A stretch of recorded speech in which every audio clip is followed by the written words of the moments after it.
Okay, good evening, everyone. Welcome. Thank you for coming to the AAS YouTube channel for an evening of introduction to astronomy. So tonight's talk is entitled Living Under a Red Dwarf Star. Favourable for life or not? In other words, what are the conditions like on a planet orbiting a red dwarf star? Are those conditions favourable for life, as you sometimes hear, or is there more to the story? Let's find out. Why have I chosen this topic? Over recent years, there's been a lot of media interest in that when NASA announces, hey guys, we've discovered some exoplanets with the potential for surface liquid water. And some of these stars have included familiar names to you by now: TRAPPIST-1, LHS 1140, Proxima Centauri. I think that was the last one about 12 months ago. And as you know, that's our closest star system, only 4.2 light years away. These stars, host stars for the exoplanets, all have something in common. They are red dwarfs. So that naturally leads to the question, hey guys, what are red dwarf stars and what are the exoplanets really like? Let's go find out. So, concerning red dwarf stars, I've got three key messages that I really want to impart for you to take home. One is they're very abundant. In fact, they're the most abundant type of star in the galaxy. 70% of all stars in the galaxies are red dwarfs. You can't actually see them. They're very, very faint. You can't see them with your naked eye. It's through telescopes that they see them. They're very long-lived. They're extremely long, stable lives. You'll find that out. You'll also see how they're very hyperactive. Not the Ritalin sort of hyperactive, but a lot of magnetic activity on their surface, which gives rise to a lot of frequent what are called super flares, like solar flares on the sun, but far more powerful and far more frequently. So these are three messages. They're abundant, they're long-lived, and they're hyperactive. As for planetary conditions on these planets, jeepers, it's complicated, and that's what we're going to talk about shortly. I want to use this talk also as a vehicle to talk about some general principles and ideas and concepts of astronomy, and I always like doing that. So we're going to talk about the general ideas behind stellar spectral classes, stellar evolution, how do stars sort of evolve over time, the initial mass function, and you've probably heard of that before, internal stellar heat transfer, in other words, how do stars get rid of the heat that they generate in their cores? What are flare stars? You may have heard of the term before, flare stars. So we'll talk about that and what makes them so. We're going to briefly just revise on the common methods of how they find these planets, exoplanets going around these stars. And then we'll have fun talking about the potential properties of these exoplanets orbiting these red dwarf planets. And does that make them favourable for life or not? You'll find out, and you can make your own decision. So let's do stellar spectral classes. How are stars classified? And you're about to see how red dwarfs are very, very cool, as in low temperatures. So a bit of revision here. Spectral stellar classes are all labelled by letters of the alphabet: O, B, A, F, G, K, and M. And you might think to yourself, well, last time I went to school, actually the alphabet went something like A, B, C, D, E, F, and so on. And it's for historical reasons that the stars are labelled this way. When they didn't really fully understand the stars, they just labelled them A through to B, C, D, E, and F, and so on by their spectra of their hydrogen in their atmospheres. And they soon learnt there's more to the stars than that. And it was far more logical to classify stars according to their surface temperatures, which also reflects how big a star is and how long a star is going to live. So it just made so much sense. They kept the letters attached to the stars. And it so happens that's why you get your O, B, A, F, G, K, and M, and so on. And there's a mnemonic you see there on the screen. Oh, be a fine guy or girl, kiss me. And that's the common mnemonic to remember that sort of jumble of letters. So let's move on. I've got this little graph for you here. You'll see actually there, Here we go. There's the red dwarfs. A lot of people say, look, it's just the M class. Some people say it's the K and the M, but it doesn't really matter. You get the gist of it. They're these guys way down here, small, cool stars. So I've done this chart here. And the idea here is, let's look at the sun. The sun is a G-class star. And what they've labelled here, the temperature of the star, the surface temperature, how big compared to the solar mass, in other words, comparison with our sun, how big these stars are. L stands for luminosity, how bright they are. And main sequence lifetime refers to the amount of time that a star spends on what we call the main sequence, where it spends 90% of its life burning hydrogen into helium at the core, and it's usually pretty stable there. So let's go to class G, which is our sun. You see its surface temperature here is about 5,800 degrees Kelvin or thereabouts. Then you get these big hot O-class stars. Woohoo, they're over 30,000 degrees Kelvin. You see here, they're very large, 20 to 60 solar masses. Look how bright they are. They can, go up to 800,000 times the luminosity or brightness of our sun. But you'll also see here, notice our sun, it lives for about 10 billion years, so 15 to 8, the range. Our sun can last about 10 billion years here on the main sequence. Look at these guys up here. They only hang around for a few million years. So the reason I put this on here, let's go to these K and M, in particular the M-type stars. See how cool they are, the surface temperature? You're talking sort of, 2,600 degrees Kelvin compared with, sort of 5,500 for the sun. A lot cooler. Look at their masses. Their masses start from about 8% of the size of the sun. So our sun's up here, 1 solar mass. These guys here are as low as 0.08, in other words, 8%. They go right up, if you include both the K and the M, they go up to about 80% of the mass of the sun. As for how bright they are, look how faint they are. You're going down here to 0.1% of the luminosity or brightness of the sun. So you get the gist here.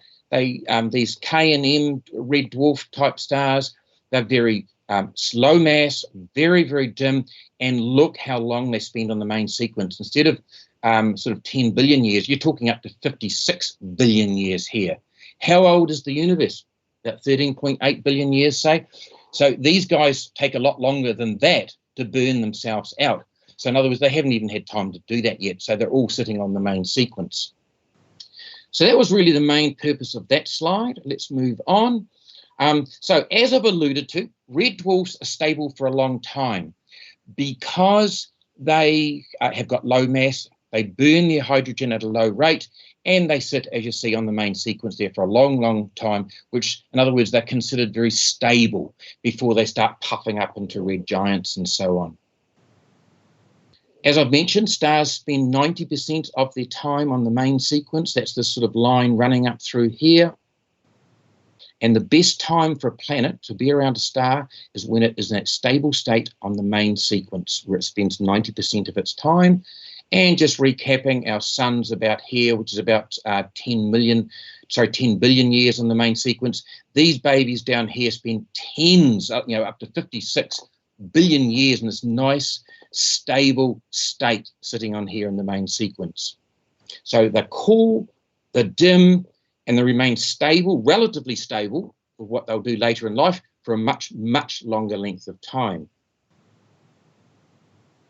The initial mass function, that refers to when stars first appear on the main sequence, how many of each different size stars are there.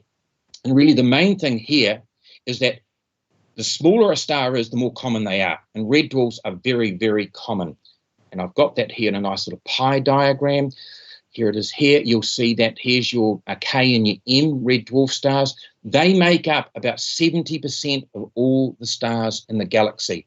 So there's exponentially more and more of them and exponentially less and less of the larger and larger stars and so on.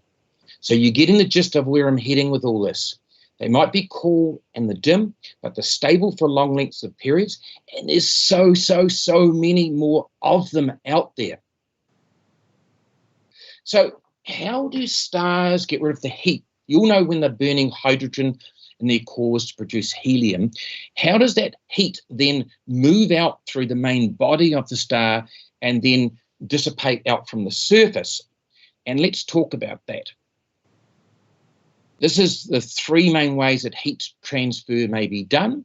And this is a typical, here's a sort of a pot on the fire with some hot water in there.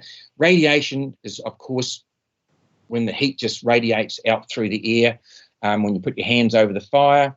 Conduction refers to almost like a chain reaction, hot molecules moving quickly, jiggle the molecules next to them, and next thing you know, the handle's got hot and you're feeling it hot in your hand.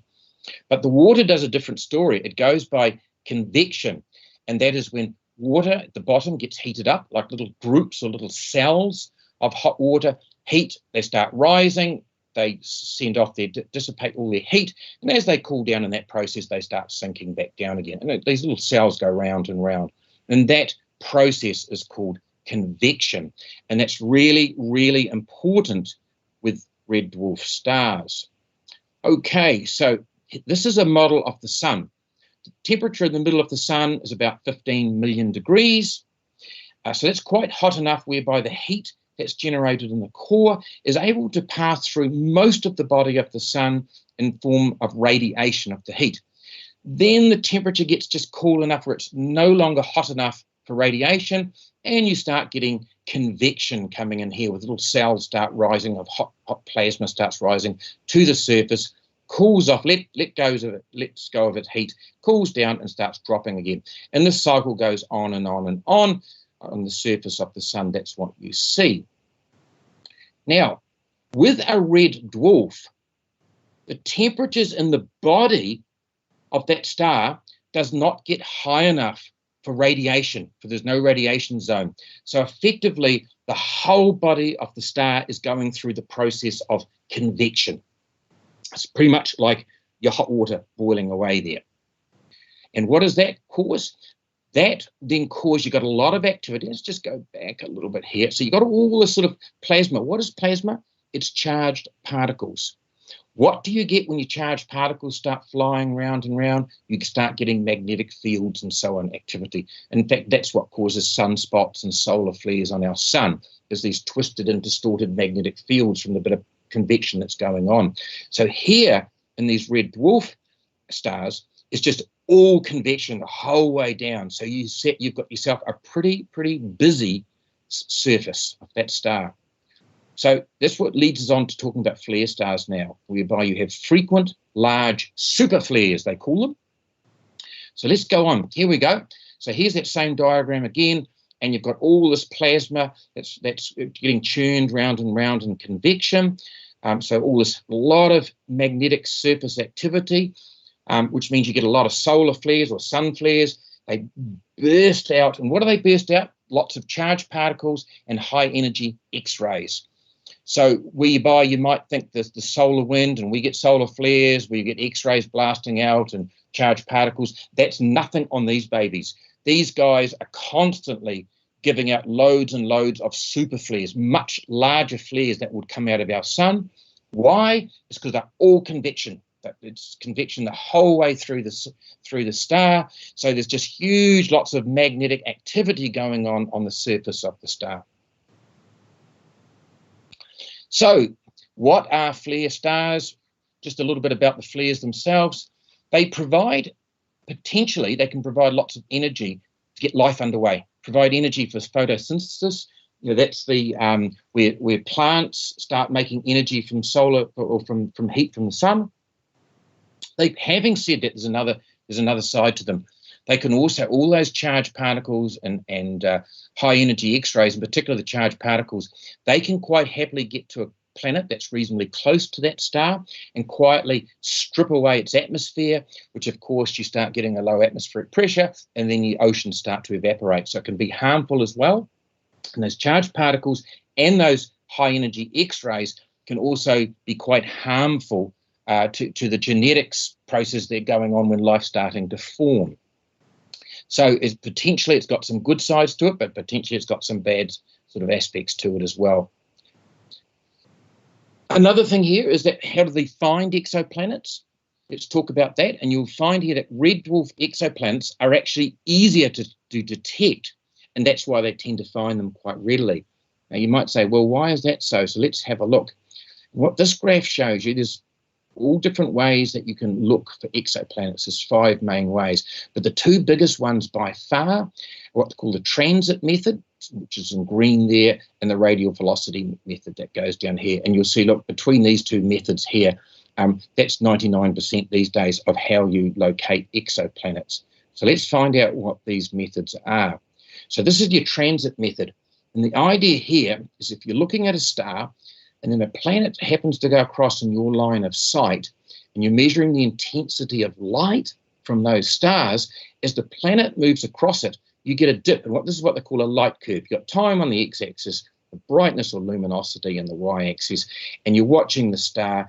As the planet moves across it in your line of sight, you start seeing a dip in the brightness because the planet is blocking it.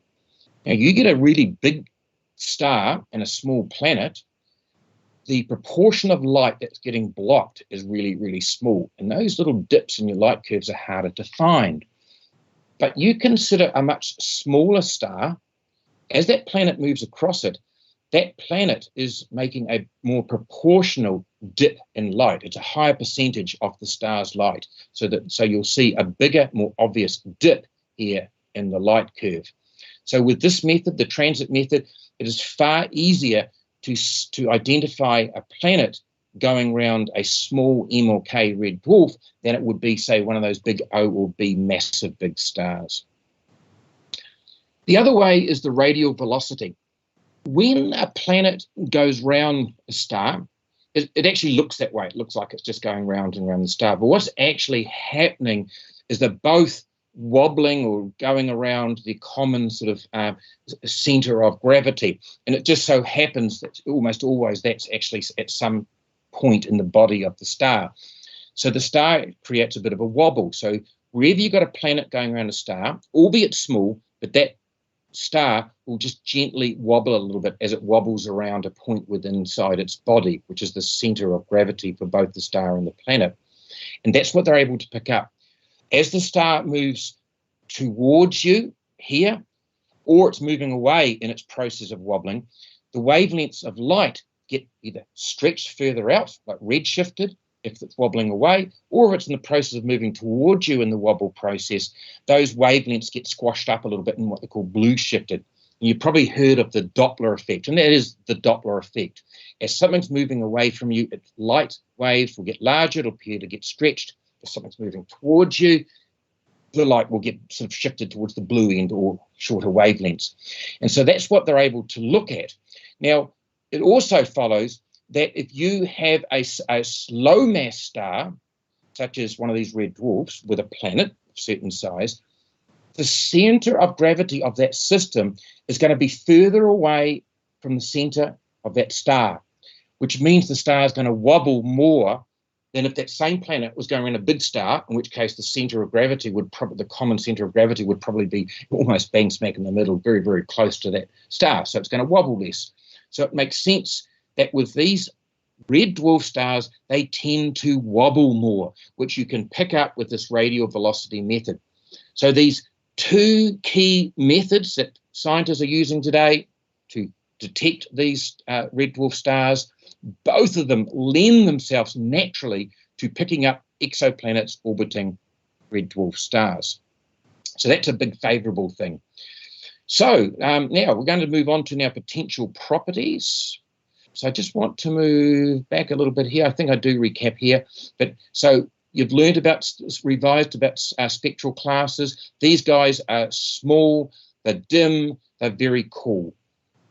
They spend a long time on the main sequence, so they're nice and stable for long lengths of time. There's loads and loads of them. They make up 70% of all the stars in the galaxy, but they're not strong enough to create radiation, so it's all convection. So a lot of tuning up of plasmas going on, and they have frequent large super flares.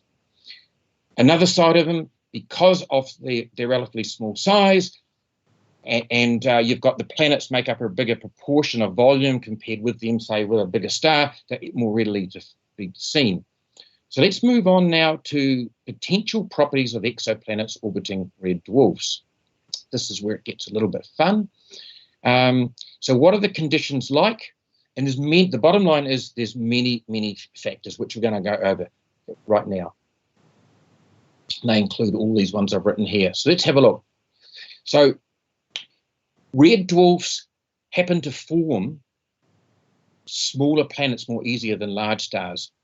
And what we do know, what they've observed so far, is when you look at a red dwarf, they very rarely have gas giants.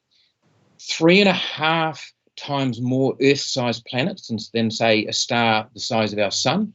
They just tend to have lots and lots of much more smaller planets about the size of the Earth.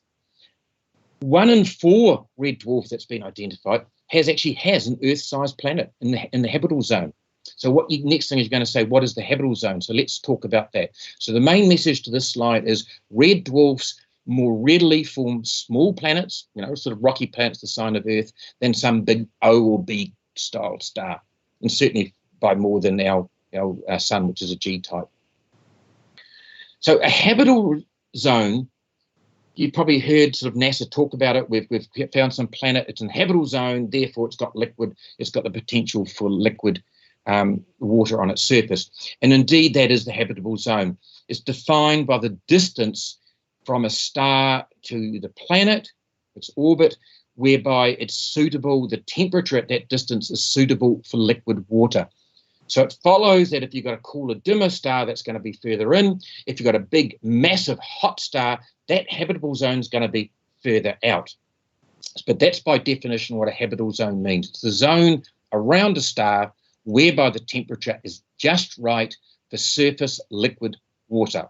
You'll sometimes hear it called the Goldilocks zone as well. Okay, so here's a little demonstration of that here.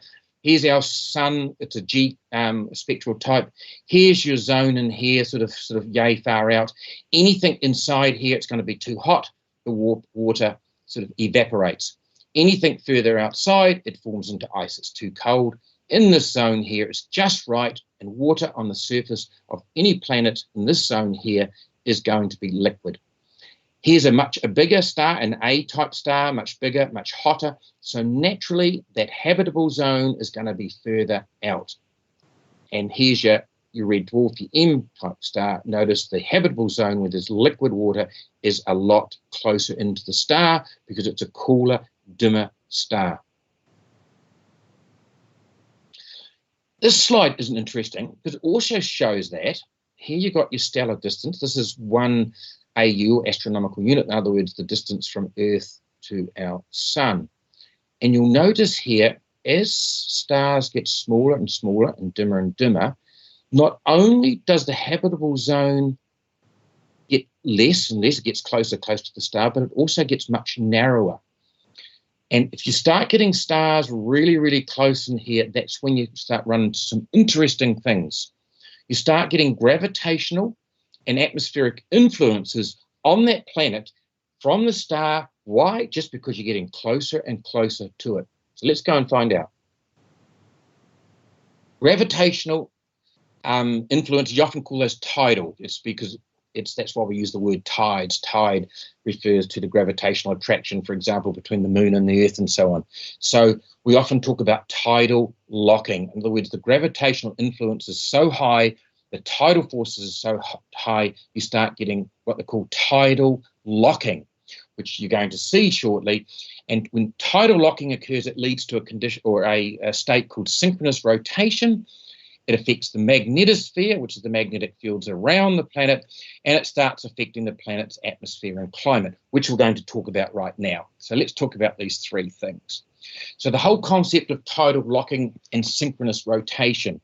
So that refers to when you've got a relatively small body orbiting a relatively larger body, such as a planet orbiting a star. I've used this example because it's nice, plenty of diagrams like this on the internet. And this is a case of the moon orbiting the Earth, which we see every day.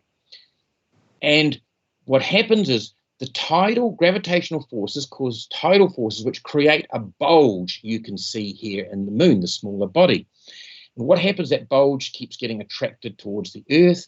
And the net effect is the rotational rate of that smaller body, in this circumstance it's the moon, around the Earth, or it could be a planet going around a star, that rotation rate of that smaller body slows down, and it continues to slow down until eventually it reaches a point of what they call synchronous rotation.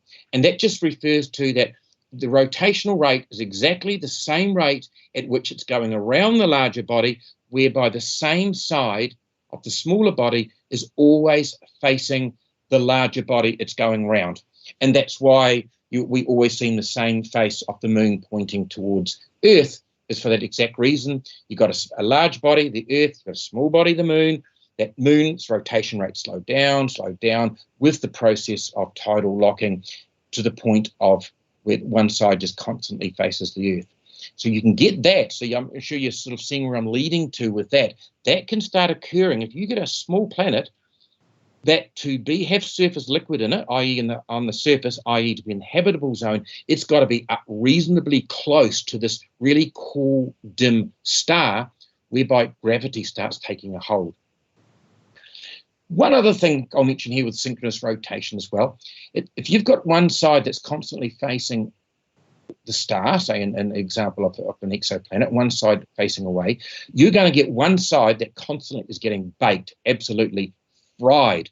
And you're going to get another side which is facing away from the star, and it's always going to freeze. So it's not totally different to the Earth, which rotates every 24 hours. So, yeah, so synchronous rotation refers to that, and what it does lead to is one really, really baked out side of the planet and a really, really cold side. And you can always, I'm sure you're imagining now, that doesn't sound very nice for life. So let's move on to magnetospheres. What a magnetosphere is, it's sort of magnetic field lines going round a planet, totally covering over a planet. And the importance of having a global magnetosphere, as Earth has one there, you can see in the diagram, is that it protects our atmosphere from charged particles coming at us from the sun.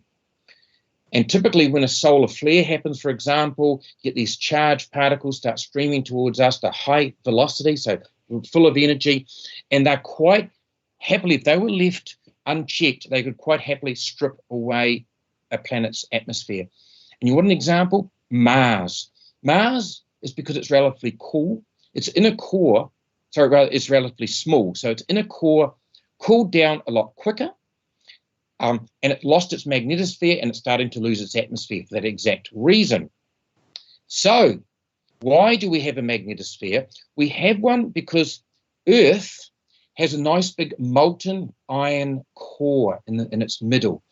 And Earth is rotating round and round, as you know, and it's that churning motion of that molten liquid core at the center that creates the magnetic field lines that go around our planet to give us this magnetosphere, which deflects all these high energy sort of charged particles which can strip the atmosphere away. So it's that magnetosphere that protects our atmosphere, which is essential for us. You start getting tidal locking, whereby the planet's rotation rate is slowed right down. You don't get sufficient rotation and tuning of that molten core to create a magnetosphere. So in theory, you have a very weak, if any, magnetosphere. What happens? Your atmosphere is left very vulnerable. So you can obviously see from here we need to do a lot more homework on these planets to actually check their magnetospheres and see what they're actually doing. Another thing about tidal locking, so you've seen how it can scorch one side and the other side leave really cold. You've seen how it can lead to the loss of a magnetosphere, which strips away its atmosphere. There's also what it can do is just have a lot of problems with the climate in general, climate changes. So if you've got a star, for example, a red dwarf star with a planet going around it, the night side is freezing out. Unless you have a really thick atmosphere. And there's another side to it. If you have a thick atmosphere, that can be with models that they create. There have been some models to suggest a thick atmosphere can get round this. So it's not all doom and gloom necessary. If your atmosphere is thick enough, you can get sort of currents of air that can move around the planet and sort of give you a more moderate sort of climate. So it's not all it's not all doom and gloom. The other thing is if you have an ocean, a large enough ocean on this particular planet, particular facing the dayward side of the planet, you start getting evaporation and you start getting a lot of cloud cover facing the star. And that in turn would reflect a lot of the light away, the light and the heat would get reflected away from that day side of the planet and would prevent that side from heating up, what we call a runaway greenhouse effect, where suddenly the temperature goes up and up and up and the surface water starts to evaporate. So it's not all doom and gloom, and that's why I put in there, is it favourable for life or not? You might think, jeepers, it's not, if it's got to be so close and it's getting scorched and it's lost its magnetosphere and it's losing its atmosphere. There are certain conditions. If you get a planet with a thick enough atmosphere, you will get circulation of air going around, which will give you a moderate climate. If you've got an ocean on the surface of that planet, your liquid water in the habitable zone, it can create clouds, reflect a lot of that light and heat away from you. So you can see here, it's not straightforward at all. Other things. So I've told you about the huge gravitational effect on the planet from being so close to the star. Also, these red dwarf stars tend to have a lot of smaller planets, and they often get them sort of, they're fairly close together. It's just the way it is. The disk from which the planets form, it's small. So most of their planets are often sort of fairly closely packed together near it, which means you're not only getting gravitational effects from the actual red dwarf star itself, you're also getting gravitational effects from its buddy planets that it's sharing various orbits with. And I'm going to go over these 3 points now. We're going to talk about eccentricity, or how elongated an orbit is, then axial tilt, in other words, how much of the tilt has a planet got, and also whether there's sort of tectonic plate tectonics and volcanism and so on going on. These 3 factors in a planet are all influenced by gravitational effects from its neighbouring planets, which red dwarfs tend to have a lot of rocky planets going around, all sort of in a same proximity to the star. Now, one thing that happened is eccentricity can get increased, and that refers to the orbit gets elongated. So that's sort of circular orbit here. But if you've got a lot of planets all going around here, they all start affecting each other's orbit. And there's a natural tendency with models, you can get a planet or two starts getting really stretched out, elongated orbits like that, what they call highly eccentric, or eccentricity. Now, what does that do? You might say, well, big deal. What does that do? That gives rise to extreme seasons and climate changes, which is not good for life. Life likes stability. So you can see as it's swinging around here, it's really, really hot. As it gets out here, it gets really, really cold. Life does not like that. So if you've got a lot of planets, you're starting, 1 or 2 of these planets might get really elongated orbits. That's not good. How about the axial tilt? As you know, Earth's got about 23.5 degrees. And certainly planets, not all are like that. Some are upright with very little tilt. Some are right over on their sides. But axial tilt can change depending on the influence or the gravitational tugging of neighbouring planets, whereby you can get a real large tilt, a narrow tilt, or you can get an unstable tilt where it's wobbling all over the place. That gives rise to extreme seasons. It is because of our relatively stable axial tilt of 23.5 degrees of the Earth that we have reasonably sort of moderate and stable seasons. Of course, we've got a lovely big moon next to us, and that holds us reasonably stable as well. Once again, that impairs the sustainability of life. Life does not like extreme conditions and those conditions to be changing all the time, because otherwise it's got to readapt itself. And that just does not happen every time a planet orbits the sun, its own sun or star, rather. Another factor in here is that being so sort of, well, we're talking about climates and so on as well, climate stability, such as with changes of orbits and axial tilts, a red dwarf pumps out more infrared radiation than other stars. For example, our sun, which is a G-type star, as you all know, pumps out mainly in the visible and a little bit of ultraviolet radiation with little bits of infrared, but it's predominantly in the visual or optical range of wavelengths. An M-class, however, predominantly throws out light in the infrared. It's a lot cooler and dimmer.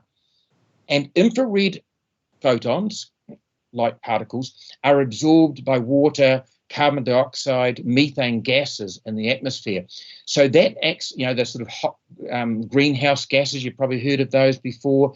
That is, as the CO2 level and the methane levels rise on Earth, what do we get? We absorb any infrared we do get, the temperature starts rising. So if you've got these planets that you might think are rather cool, but too cool for life because of all these other things that are going on, and the star's not very bright, but a lot of it's infrared. And if you get an atmosphere in there in that star, that atmosphere, particularly if it's got CO2 or water vapor or methane, that's going to absorb those infrared and start raising the temperatures of the atmosphere of those planets. We've also got here, let's go through here, another factor.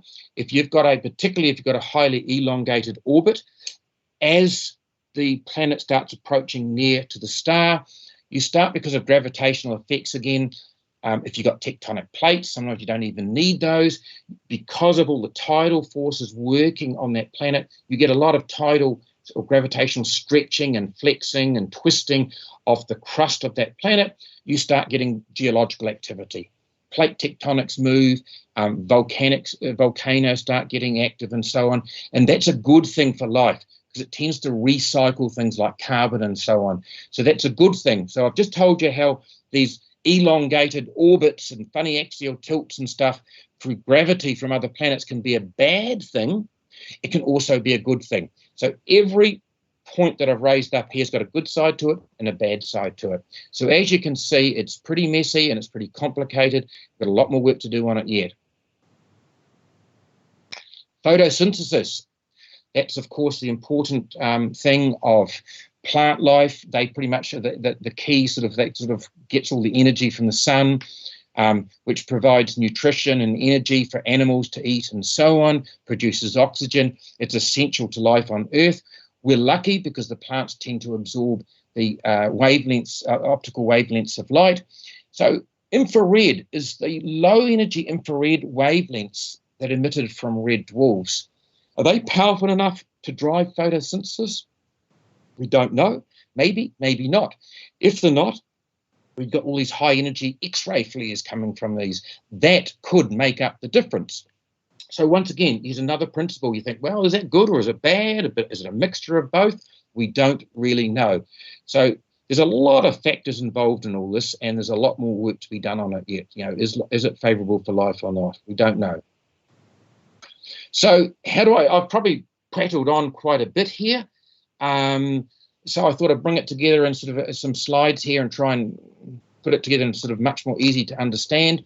So the habitable zone, in other words, when you've got these red dwarfs, the cool and the dim, the habitable zone, which refers to when you've got surface liquid water on a planet, it has to be in really, really close and tight because of the cooler, smaller star.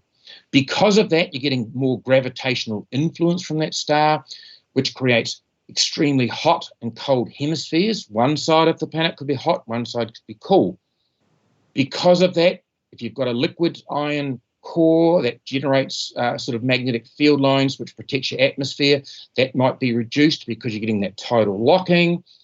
That all these things can affect the atmospheric and climatic changes on that planet. However, it can be countered by, if you've got a thick atmosphere and oceans, that can counter all those negative effects I've mentioned. If you're getting a lot of other close planets, which red dwarfs you do, you tend to have more than one. You might have 2, 3, 4, 5. I think TRAPPIST-1 had 5 planets going around all sort of similar distances. They have an influence on each other. They increase the eccentricity, or how elongated an orbit is. They can affect the axial tilt, how far a planet's tilted over on its side. Both of those create unstable climates. But that can be countered by the fact that infrared radiation, which those stars pump out heaps of, if you've got an atmosphere in there with those with CO2, water vapor, and methane, they can use that heat and trap it in, just like we get here on Earth, and that can counter it with a moderate climate. So there's pluses and minuses everywhere you go. And the third factor was the photosynthesis. Is infrared radiation enough to drive plant life and give energy for animals and so on? Could X-rays make up for it? Or, as I've alluded to earlier on, the X-rays also are high energy. They could cause more harm than good. So the future, obviously understanding these worlds, and clearly there's going to be loads of them. We're going to find more and more because there's loads of these planets around red dwarf stars, and red dwarf stars make up 70% of all the stars in the galaxy. So it's in its infancy. What lies ahead in the future? The bottom line is the next generation of large ground-based telescopes, which I'll show you a picture of. The TESS, which is the Transiting Exoplanet Survey Satellite that was launched about 2 years ago, and the James Webb Space Telescope. So there you go. That's the new generation of telescopes that's coming online. This is the extremely large telescope, 39-meter diameter mirror. It's 2025 that's going to be hopefully seeing first light, all going to plan. And that's going to be looking at the optical and the near-infrared wavelengths, which is right where you want to be looking at for these red dwarfs. TESS, that's an orbit that got launched about 2 years ago. That does a complete scan of the sky every 2 years, looking for red dwarfs as its main targets. Its just sole duty is identify red dwarf stars. And every 2 years, it's able to fully scan the sky. So that's been going for 2 years now. That's sort of almost done a full sweep of the sky.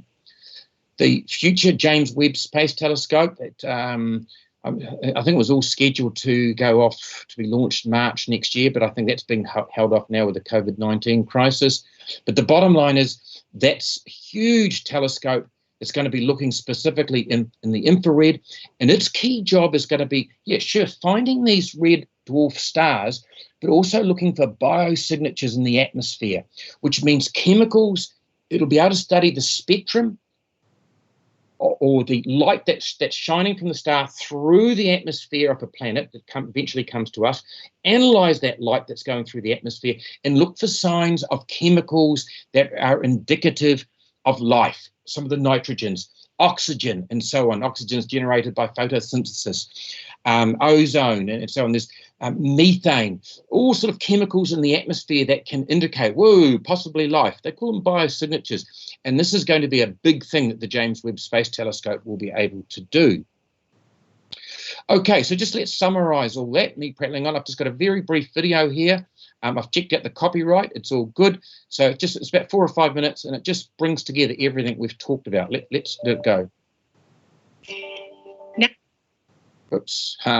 Sorry about that, folks. Push the wrong button. Here we go. Right. Let's pump up the volume a little bit. That's what I was trying to do. Here we go. Oh, jeepers, what am I doing? Sorry, guys. Aha. I'll leave it alone. One day the last star will die, and the universe will turn dark forever. It will probably be a red dwarf, a tiny kind of star that's also one of our best bets to find alien life and might be the last home of humanity before the universe becomes uninhabitable. So what do we know about them, and why are they our last hope?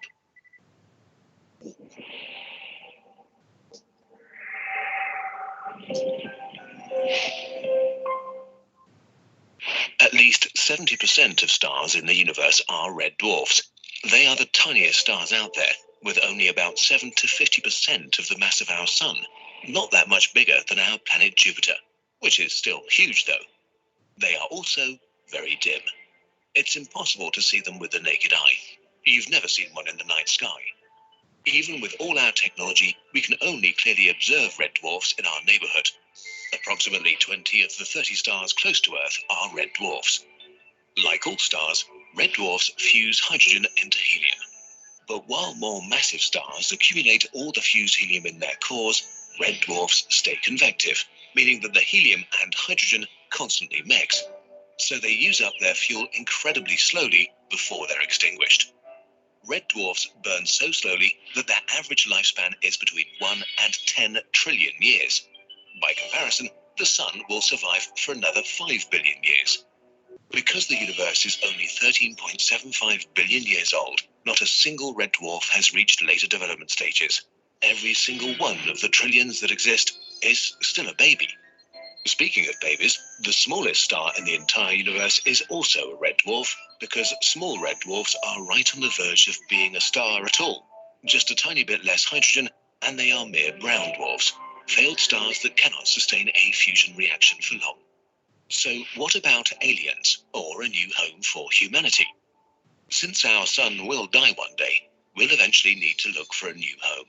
And where there are habitable planets, there might also be aliens. The Kepler Space Observatory found that at least half of all red dwarfs host rock planets between 1/2 and 4 times the mass of our Earth. Many of them are in the habitable zone, the area around a star where water can be liquid. But since red dwarfs burn at relatively cold temperatures, a planet would need to be really close to be hospitable, probably as close as Mercury to our Sun, or even closer. Which brings with it all kinds of problems. For example, a planet this close to a star would probably be tidally locked, meaning the same side would always face it. This side would be incredibly hot, while the shadow side would be frozen, which makes it hard for life to develop. Although a planet with a big enough ocean might be able to distribute the star's energy and create some kind of stability.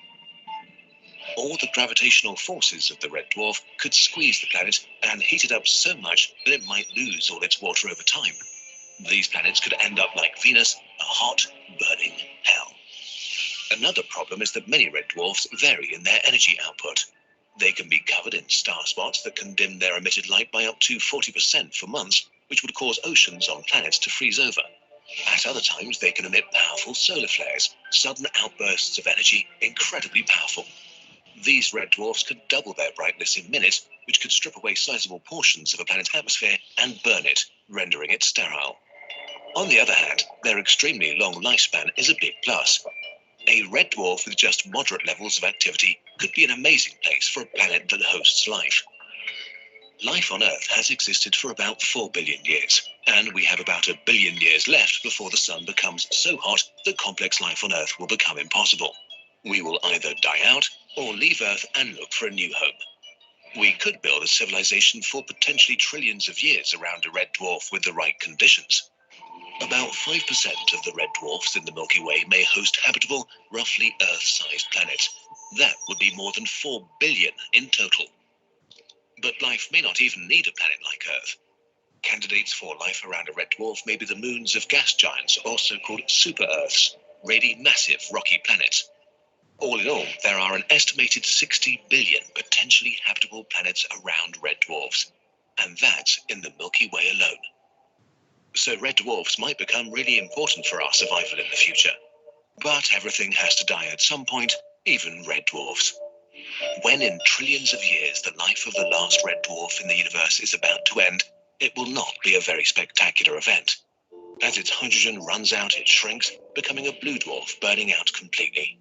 After its fuel is spent, it's transformed into a white dwarf, an object about as small as Earth, packed very densely and made of degenerate gases, mostly of helium-4 nuclei. Having no more source of energy, it will cool extremely slowly over trillions of years until it becomes its final form, a cold black dwarf. White and black dwarfs are so fascinating that they deserve their own video. Anyway, it's going to be a long time before the last stars in the universe vanish. It's kind of uplifting to know that if humanity succeeds in venturing into space, we have plenty of time before the universe turns out the lights. Our videos are made thanks to your support on patreon.com. Okay, so I thought that little video there was quite nice, how it just illustrated all those multiple factors. And I think hopefully every time he brought in a concept, you thought to yourself, yep, we've just talked about that. So it brings those together nicely, and just sort of really illustrates how it's not straightforward. It's not all bad, but it's not all good either. It's quite complex. So this one here is on the TESS, the Transiting Exoplanet Sky Survey. This is only about 3 minutes, and because this is exciting, this instrument that's in space at the moment. So let's just see what it's up to. Here we go. NASA's TESS mission has found its first Earth-sized world in its star's habitable zone. This means the planet, called TOI 700d, has the potential for liquid water on its surface. TESS stares at patches of sky for long stretches, recording light from thousands of stars. Some of these stars have planets that cross or transit in front of them. Tess sees these events as tiny, regular dimmings of the host stars. One star where Tess saw transits is TOI 700. It's a red dwarf about 40% the mass and size of our Sun and roughly half its temperature. One set of transits announced the presence of a planet close to the star, called TOI 700b. Another set revealed a second planet named TOI 700c a little farther out. The deeper, shorter transit means the planet is larger than the first, and the plane of its orbit is slightly tipped. A final set of transits showed TOI 700d orbiting even farther out. Tess observed this system for nearly 11 months and saw each planet transit multiple times. Scientists determined that the inner and outer planets are almost Earth-size and maybe rocky. The middle world is more than twice as large and most likely made of gas. All three may be tidally locked, rotating just once each orbit, so the same side always faces the star. But most importantly, TOI 700d is within the star's habitable zone. Scientists wanted independent confirmation of TOI 700d, so they monitored its star with NASA's Spitzer Space Telescope. Spitzer saw a clear transit from the outer planet, affirming its existence and improving scientists' certainty of the planet's size. TOI 700d is one of only a few Earth-sized planets found in potential habitable zones. Others include discoveries by Kepler and several planets in the TRAPPIST-1 system. Because TOI 700 is bright and nearby, the planets are good candidates for precise mass measurements by ground-based telescopes. Future missions may also tell us if the worlds have atmospheres, but scientists need to know what kinds of signals to look for. Researchers at NASA's Goddard Space Flight Center created models of the planet to explore its potential conditions. One version is a water-covered world with an atmosphere similar to early Mars, but denser. Another looks like a completely dry version of today's Earth. Both models have vastly different surface temperatures. Light passing through their atmospheres creates distinct signals because different molecules are present. By simulating these data now, scientists can make predictions for real future observations and narrow the range of TOI 700d's possible conditions. We still have much to learn about the TOI 700 system, but thanks to Tess, Spitzer, and the work of many scientists, we're beginning to form a picture of its exciting new worlds. Yeah, so that's another little video there that just sort of brings together some of the ideas that we sort of spoke about and covered, so brings it together quite nicely. So let's just do a little bit of brief recapping. Living under a red dwarf star, 3 key messages on red dwarfs. They're abundant. They make up 70% of all the stars in the galaxy. They're very long-lived. They live extremely long, stable lives. You know, you're talking billions and billions of years, up to trillions of years. Having said that, they're very, very active. A lot of magnetic activity on their surfaces because of the lower temperature. So it's all convection that's going on. So their plasma material has just been tuned over. A lot of twisting and distorting of magnetic field lines on the surface. So they're spitting out really sort of super flares, high energy, frequent flares. So they're abundant, they're long-lived, but they're really active stars. Planetary conditions, as you saw, there's a lot of factors in there, but the key to it is for liquid surface, for there to be the right temperature for liquid surface, these planets have got to be up close to the star, which causes a lot of problems with tidal locking and so on, the gravitational influences on the planet from the star. And of course, because you've got loads and loads of planets all interacting together, that causes more problems. But having said that, that can be countered by atmospheric and ocean factors too. The bottom line is it's complicated. It's not straightforward. I suspect it'll vary from planet to planet with all those factors, and we've got a lot more to find out yet. So here's some homework for you. When you get home, look on the TESS social media site, whether it be Facebook or Instagram or something like that. that will be all those NASA missions and stuff. They've got their own little social media sort of sites. So sign up with it, follow it, and follow its progress in identifying the planets around red dwarf stars. Don't wait for them to be announced on the news, because a lot of the time they won't be. It's only the hyped up and over sort of sensationalized stuff that often gets the news anyway. There's a lot of really interesting stuff going on. There's some good homework for you. I'd highly recommend you do something like that. Okay, so that pretty much finishes up here. Thanks for listening and watching, guys. Hope it's been a bit of fun time. So, okay, so here we go.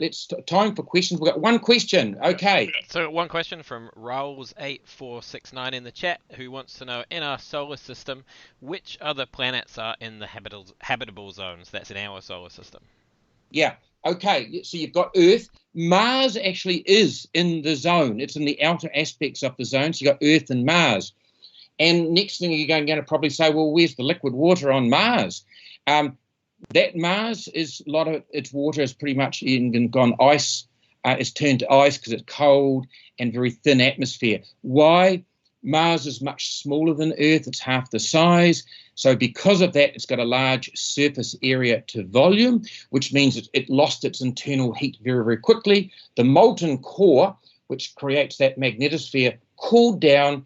Mars lost its global magnetosphere, i.e. its protection for its atmosphere. The sun, just as we've talked about, the sun's those charged particles just ripping into Mars's atmosphere, stripping it away, lost a lot of its atmosphere to space. Low atmospheric pressure means cold temperatures, which is good for ice, of course, but no good for liquid water. And, of course, the low atmospheric pressure meant that it wasn't high enough for liquid water. But if you pumped hypothetically, and maybe we're pretty good at this actually, as greenhouse effect gases. If we go up there over a few hundred years, start doing some good old industrial pollution and stuff, which we're really good at, we excel at it. Pump CO2 and what have you into Mars's atmosphere, pump it up again. Yes, you would have liquid water on its surface. It's in the zone. Venus and Mars too hot.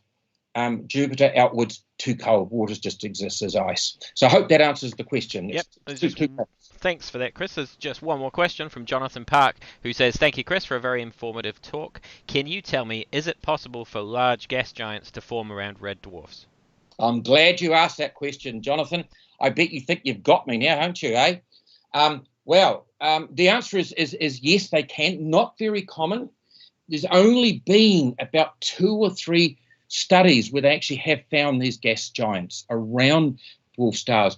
And really what it's done, it's challenged sort of the theory on how planets formed. The general consensus is that most planets form.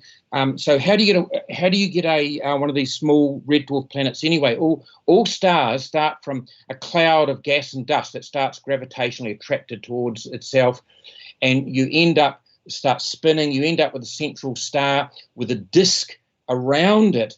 And in that disk, slowly little seeds start forming, if you will, where small objects will start forming, growing larger and larger.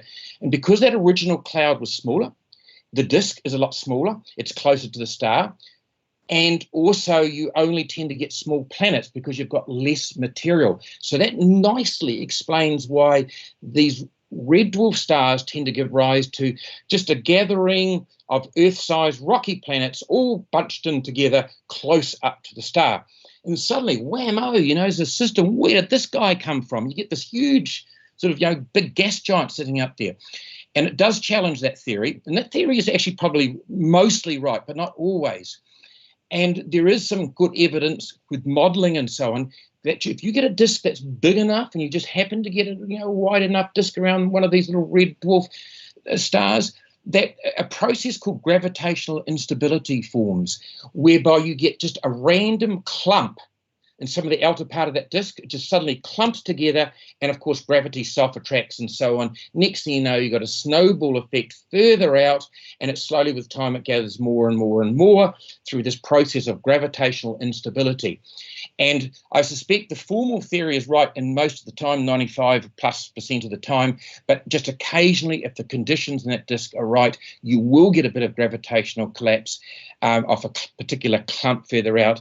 And yes, very uncommon, but yes, Jonathan, you can get gas giants around red dwarf stars, just albeit very rarely, but indeed they have been seen, and that's the general idea why they think they probably occur there. Okay, thanks for that. There's a comment from Grant Christie here saying that that I don't think this is a question, but he said our first planet discovery by microlensing in 2005 was a 4.4 times Jupiter, which implies massive planets should be quite common. Right, yeah. Well, I have read some of the stuff around it, and I know there are examples, but my understanding is sort of, I don't know how common they are, but most of the studies, my understanding is that most of them, they haven't seen them, but they have seen them. And obviously that particular one, yes, they've seen them. Thanks very much, Chris, for a really, really interesting talk. I'm sure our audience really enjoyed it, and this will stay up on YouTube, so go back and have a look as often as you like. Thanks, Chris. Cheers. Thank you.